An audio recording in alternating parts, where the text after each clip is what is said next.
Good afternoon. Welcome to OptionsTender. It's Thursday, March 26, 26. So we're taking a look at SPX and the VIX on the daily and 65. I want to get this video out to you so you can see it. We're at a critical point where we have this consolidation area, and I do believe this is, even if we spike down here to close the gap here, I do believe we have the lows in, and we're trying to turn this ship around right now. So I'll show you that on the lower time frame on exactly what we can look for right here. So make sure you stick around.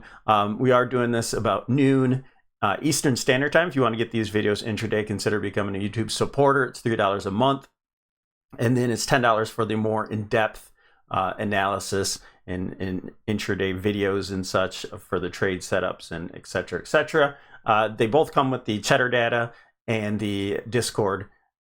So great value in those. And if you want to save a couple bucks, go to Patreon and join there for $90 for a year. All right, so let's jump into it. We have SPX on the daily time frame.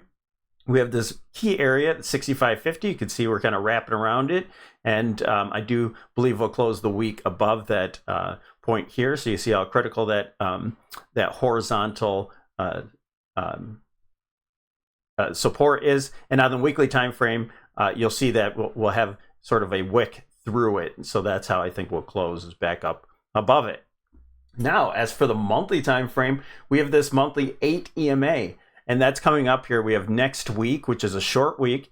And don't forget, short weeks are typically bullish. They don't have to be, but they're typically, more often than not, bullish.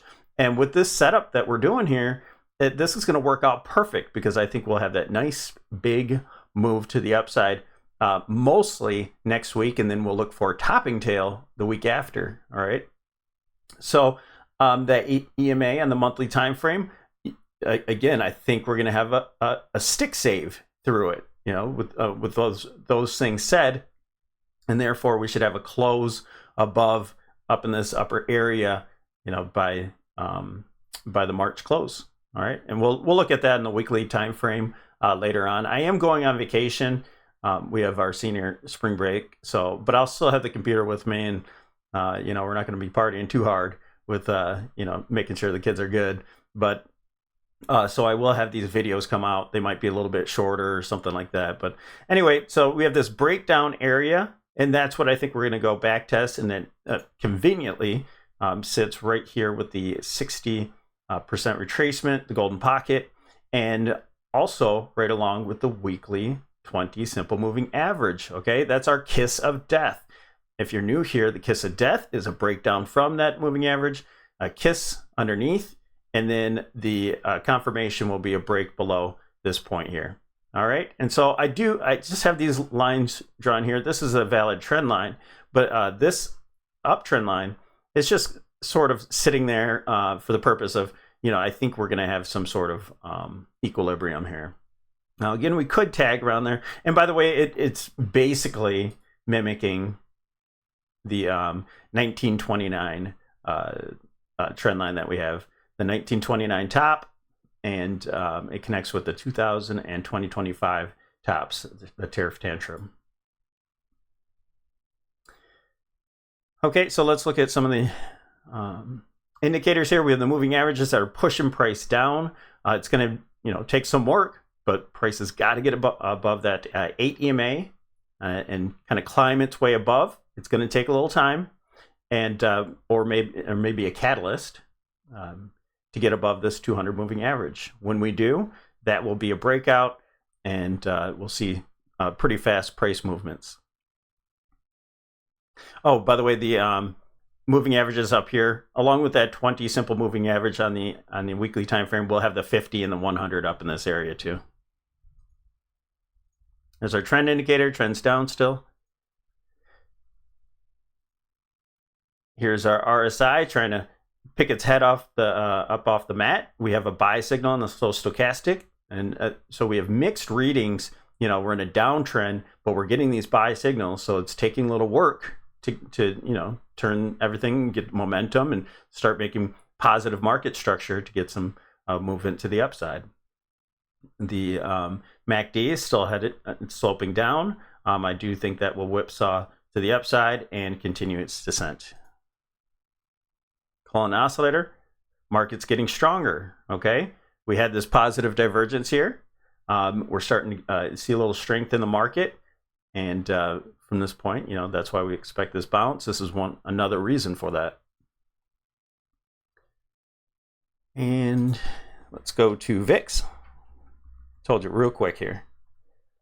Put back on the moving averages. And the VIX helps us time things out as well. So we're still holding underneath this 28. If you see a breakout from here, obviously the market's breaking down. I don't think that's going to be the case. We're holding up quite well with this 8 EMA and the 20. Once we tag, I'll show you on the 65 and the SPX, but once we tag just a little bit lower, or if we hold the point right where we're at, then we'll look for this to start breaking down. We'll maybe consider this a topping tail, and we should see a move lower down to the channel bottom, and then possibly lower. All right, you have your 50-day moving average at the bottom of the channel. You have the 100-day down here at 19. And if it wants to go a little bit further because the market's ripping, we'll look for the 200 moving average along with the back test of this wedge here. All right, and all that takes us into April 9th. The week of April 9th is where we'll look for a top in the market. And so you can see that box there, the start of the rising phase here in the VIX. So we're in this declining phase now, and it's choppy here, you guys, because you're getting mixed readings. You have the dominant phase that's going lower, and you have this minor phase that's going higher. Pretty soon here, they're both going to be heading in the same way, and money's going to flow out of the VIX. We're going to see a dump, and then we'll look for a top in the market around April 9th, okay, when the VIX finds a low and starts its rising phase again. All right, SPY.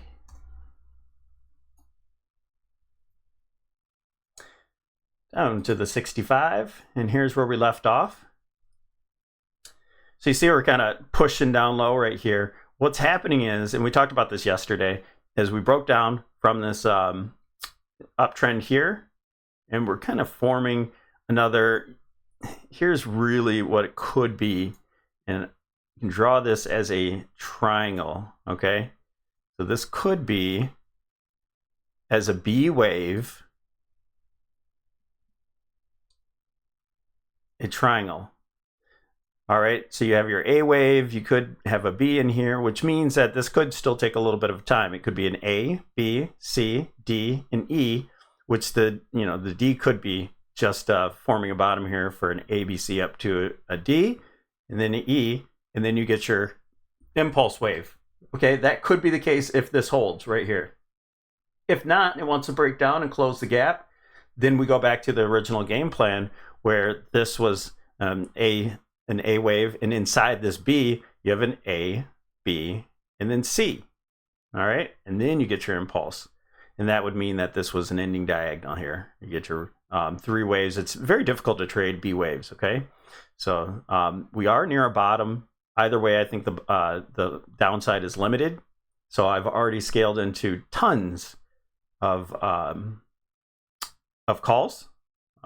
So if, again, that's in the Discord, I put all of those out today, and we'll just wait for those to pan out. But in the meantime, I'm not going to do anything crazy. Just let those ride. If we do come down here, then I'll do some short dated calls coming up here. So again, next week is short week, and we're setting up for a move to the upside. And this is going to be an impulsive move here, you guys. So this is going to be a rip your face off rally, and we'll look for the 670 area first, and then up to the 677. All right, some of the indicators. Here's your moving averages, moving sideways, sideways to down right now. So that's why we're having trouble getting our head off the mat. And again, we do have those preliminary buy signals. And here's your trend. All right, your trend is starting to turn up, but it's still considered down. All right, our slow stochastic, you see, we're already in oversold territory, could go a little bit further, but we are at the lower boundary for the slow stochastic. So that's going to roll up here soon. And when that does, we're finally going to get some tailwind with this MACD starting to improve. We're just getting out of the bear area. We have a red histogram, so we'll have to turn that back up, and then we'll have a buy signal there. Okay. There's the money flow. We do these videos each and every day so we can look at these indicators and see what's happening as price gives us more information. So make sure you hit that notification bell. And we had positive divergence here. We have accumulation. This is the accumulation indicator. It's basically the RSI with volume. All right. And obviously distribution on the other side. Okay, your Bollinger Bands. We're at the bottom of the band with positive divergence and oversold conditions. So this is a buy signal right here. But again, this could creep down to close this gap, and that would be a really good setup for some calls. Look at that. There would be if it does break down lower, there's your bull flag for your B wave. All right, which it looks like it wants to. It looks like it's pushing. Maybe we get it by the end of the day, maybe tomorrow morning. Okay, and the VIX. Show you what that looks like on the 65. And give us a little pathway. So if it does want to push a little bit higher, it could creep up here, it could spike, but I think it's going to give us a lower high. And then after that, we should see our descent lower.